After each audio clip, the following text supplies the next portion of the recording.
What's up, boys and girls? Old Uncle Toot back at you once again. So today I've got a treat for you. Not only am I giving you a ChainLink video, I'm going to give you a Wykcoff analysis video. And this is for my boy Mecca, who said, hey, dude, I'd love to see a Wykcoff look on this. He happens to know that I've been studying Wykcoff just as long as I've been studying Elliott Wave, certified Elliott Wave analyst, master designation, very qualified to teach it and practice it. I wouldn't say that I'm quite at that level with Wykcoff, but I use it. I use this theory on every single chart and analysis you see me do. I just don't necessarily talk about it because of so many components of it, like the composite operator and how volume works and things like that. And of course, there's other analysis techniques that I use, and I'll probably be showing you guys more of in the future that I have never really talked about in the past, just because it wasn't part of what we did. But now I do what I want, and I'm always using these things, but Elliott Wave is my primary. There's very supplemental things, you know, market profile, things like that. But let's go ahead and dive into a Wykcoff analysis on ChainLink. So just briefly, if you're not familiar with it, I won't get into the details, but essentially it's tracking the accumulation or distribution patterns of a market. And basically what happens when you get into an area like this, it's okay, is this accumulation, meaning that the composite operator, the big money, is accumulating, meaning that the direction out of this pattern will be to the upside, or is it a distribution pattern? Is it a reaccumulation pattern actually to the downside, where it would break out this way? So these areas in Elliott Wave, and for all forms of analysis, people like to try to point out weaknesses of Elliott Wave, are very tenuous. We're not sure because wave ones are always so, the market sentiment is always so bearish, even though their motive to the, you know, it's the first motive in the new trend. Same thing for an accumulation, of course. And it can be, when we use the two methodologies together, they can be very beneficial, right? So let's go ahead and show you how we do it here. And we'll see if we think that it's sort of, you know, there's a lot of times where Wykcoff will help, you know, if you're 50-50, will help tick the needle the other direction so that you can be confident enough in a direction to take a position. So the first thing we want to do is that we'll draw, and we'll do this at the level that we're at because we've already come out to here. Of course, if this is playing out in real time, you do it a different way, but this is not real time. So let's go ahead and we'll draw this trading range, the bottom and the top. So I think I'll try and use the paint tool here. So this low, high volume, wick down is what we call our selling climax. Then this is a secondary test of that low that does hold, establishes that we do have a good range. This is what we would call an automatic retest. That's supposed to be an R. Let's try that one again. There we go. And this would be another automatic retest. And I'm going to try to keep this relatively short for you guys. This is phase A ending. Ugh, I'm not going to draw these. We're not. All right, we're not. That's going to be ugly. We're not going to focus on the phases. Let me zoom in here. So let's see, automatic retest, and then we come down. This is sort of like a secondary test, but it doesn't fail. So it finds support here. And this is what we'd actually would call a rising bottom. But before we get into that, what we've already established at this point is called the creek of supply. That is just this supply level that, you know, this is drawing out into the future. It can't really necessarily predict, but basically, let's see if we could throw a VPVR on here. All right, so this would be a nice spot for just to throw it on the range, but this is adequate since I'm only really showing this area of the chart. So creek of supply here, anytime price reaches this area, we have supply. The composite operator is selling into the fearful herd, let's say, so that basically what they're trying to do is push price lower, so that they can either accumulate at these levels or take these levels out for the reaccumulation because they want it even lower, right? It's all about where they want to accumulate and where they want to distribute. And at these levels, they're distributing. This is how you form your trading range at these levels, thus far accumulating. The question is, are they going to distribute enough that they want to break it down and then they need more, or are they going to try to accumulate? So essentially the two patterns that we're looking for are, again, either accumulation or distribution, redistribution is what we would call it. And really what we could do is we could flip this around and call it a accumulation to the, if it were, say, an upside. And I like to do that in these bear markets, so we'll do that in a second, where I'll literally flip the chart around to see if it's more of a reaccumulation. But long story short, what we would be looking for in an accumulation here is that we're going to follow this creek here, this creek of supply, testing against it. And typically, there's a few different ways that you might see it happen. The best way, or I'd say one of the typical ways, is that you would see, get this paintbrush again, price come down and reject from this supply, come down to the bottom of the support range, maybe even through.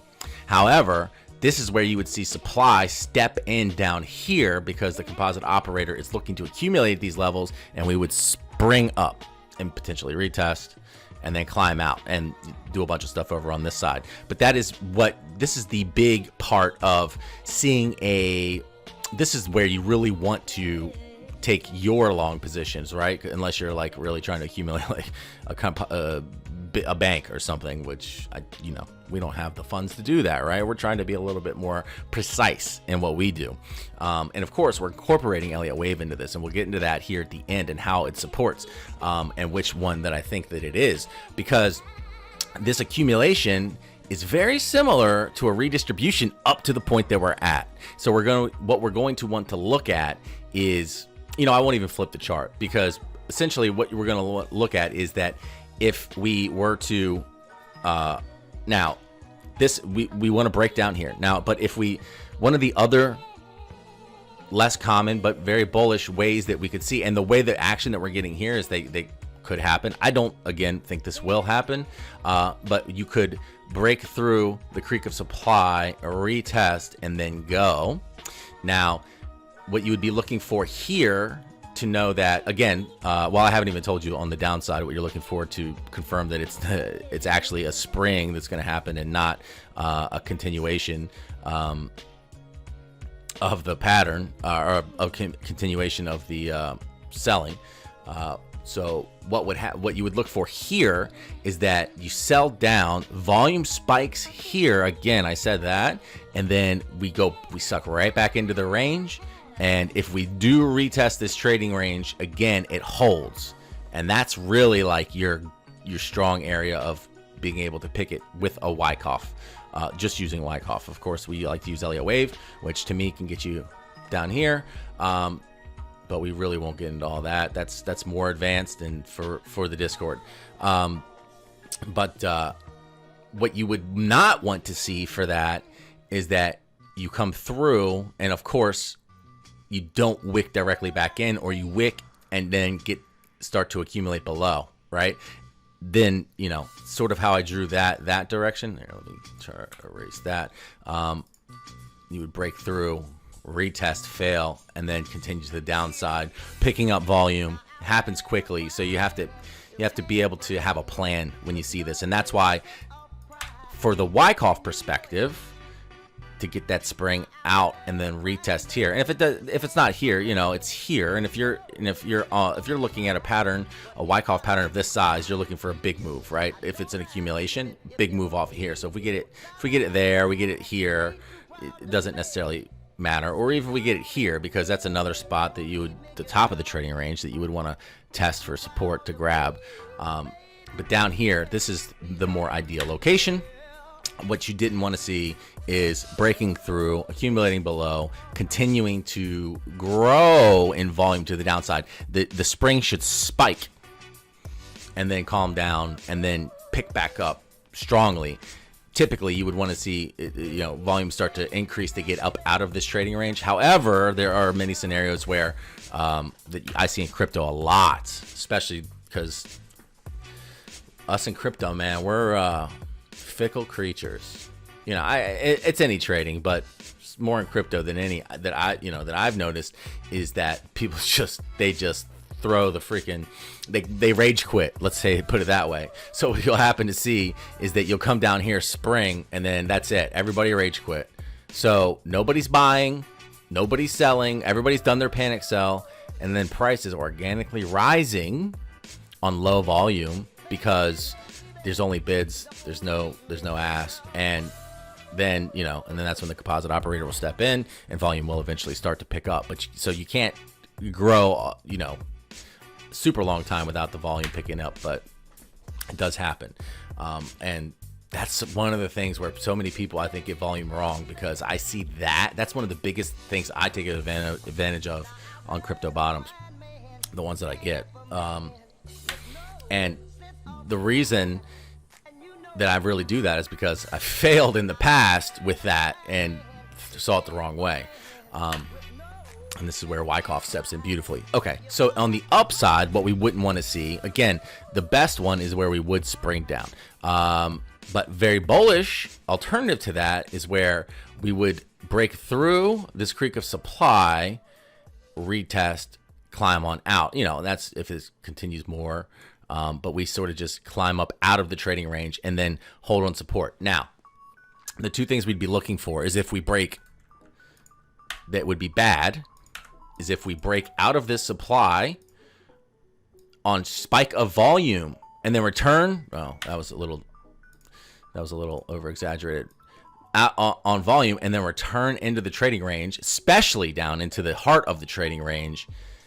Spike on volume, return, very bearish. This would actually be the spring in the other direction to send you this way. Okay. The next thing that you wouldn't want to see is that you climb out on low volume and then fall. Oops, that's the polyline tool. I'm used to grabbing that. Is that you climb out of here on low volume and then slip back in. Basically, once you're out of here, you don't want to come back in. So those are the bearish sides. But as of where we sit today, this is sort of almost identical for what would be a redistribution or a accumulation. And I could flip this around to show you, but it's all the same. I mean, I don't see the point necessarily. I don't want to make this video longer just to make it longer. But there's one concept that's quite bullish. I don't need to delete all that. I just start deleting stuff. I can't help it. That what we have is called the ascending bottom. So we have the descending high, which is pretty standard, especially for a reaccumulation. Does this make a, let's get rid of this. Does this make a higher high? It doesn't.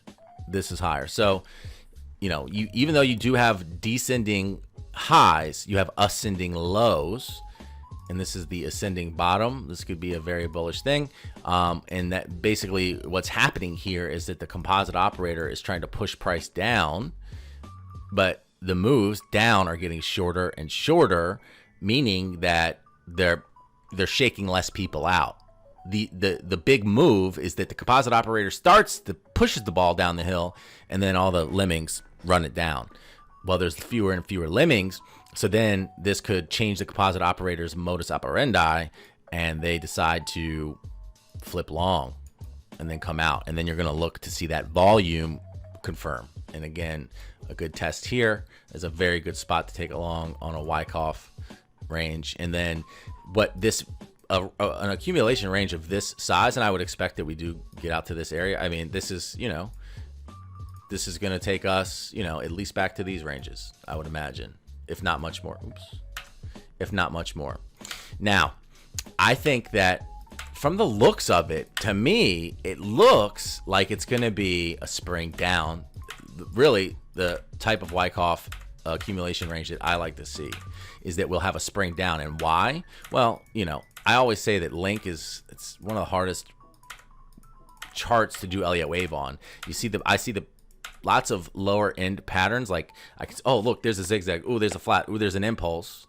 But then, you know, and this is at any range, in the daily, on the hourly, on the 15-minute. But then there's a lot of shit in between that I can't read, and this is just me, right? So maybe people that are better at Elliott than me can do, but I can't. So I don't actually generally trade this coin. I like this coin. I own this coin. I want more of it at a good price. I think that down here is the price, and that's like this, what, 5-6 range, maybe breakthrough. And why? Simply because of the standard patterns that I've just talked about. Elliott wave is that wick through the 65. Let's just see if there's any other things that I want to check. I want to check a couple of algo pulls real quick. This one. Wick there, but really, yeah, because who knows what other exchange. So this, I mean, this would be awful deep here, 350 for a spring, but it could be a spring this low, but I would want it to be really fast and volume to be super high down here, snap right back up. Knowing crypto, knowing this chart, just like this, just like the selling climax. This is exactly what you expect here, you know. And this was a reaccumulation. Boom. See how big this spring was. See how big this wick was. And this is on a smaller degree move. We'll just draw that and say that the bottom was, well, see, this was really low. Yeah, I mean, that algo target, we want this thing not to be met, to be quite honest, but it could be, but it could still be a spring. I wouldn't like it. Maybe this target too, but we'll go ahead and throw those off. I was just looking for confluences. So I would say, but I see, you know, impulsive move, corrective move. So I you know, I'm seeing an impulsive down, and it's going to be mega important to find out at, you know, when it, like I said, those conditions, when we reach this area, do we snap back on that volume and then calm down, retest here, hold, and then drive up? Or do we snap below? Do we snap deep, like to that algo? Do we snap below deep and then get up here and die out? And then this is now our new supply level, and that's when you're pretty well screwed. Okay, so that's what we're looking at from a Wykcoff perspective. I do think that we do get this push down, you know, and this is confluencing with all my other accounts that you guys have been seeing, that I am expecting these push downs, but I'm more expecting, let's see, a 1-to-1, maybe a 1-2-7-2. 1-to-1 right to the bottom of the range. 1-2-7-2 just through. This is more what I'm expecting, and I'm going to hope to see those conditions of the low of an accumulation range, a spring with a secondary test. So this would be your spring. Secondary test would then hold, you know, and maybe, you know, maybe there's another, you know, because if we were going to be exact about, you know, they're literally perfect. Well, we could draw another one here. Let's get rid of the fibs. So maybe it comes down and it does go to the bottom of the, dang it, not used to this. Maybe it comes to the bottom of the range, pulls up, and the secondary test is there and not here, right? So you want to be, it's all context, and this is why I always, when I'm picking pivots and making very exact plays with Elliott, I have to see it play out. I'm not, you know, like Monty, he finds his levels and on his Monty Magic, and he's got those levels, and he doesn't give a shit what price looks like going into it per se. You know, we'd have to ask him, but I very much care about price action at all time. You know, so many people get into indicators, fibs, things like that. I am, you know, of course, I'm into support and resistance. I'm into volume. I'm into Elliott wave, of course, but I care about what these little patterns make. That's my primary focus. So I need to see it, but sort of mapped it out for you guys. This one's getting long. I'm probably just repeating myself at this point, but it's Wykcoff and I'm not used to it. I hope you guys like it, and I'll talk more about Wykcoff if you guys like it. I feel like feel like maybe I'm boring, but let me know. Let me know if you like it. And again, there's a lot of volume that I didn't even get into, the way that you would consider volume. I did get into quite a bit of volume, especially like when it would come out on low volume where I want to see the high volume. So I did get into that, but there's even more considerations, and you know, I can just talk about it and maybe you guys can learn a little bit. So again, I'm not a CWEA-M level, whatever the alternative would be on a Wykcoff. I can't go teach a master's program, but you know, I can teach my buddies on YouTube. All right, boys, tune out.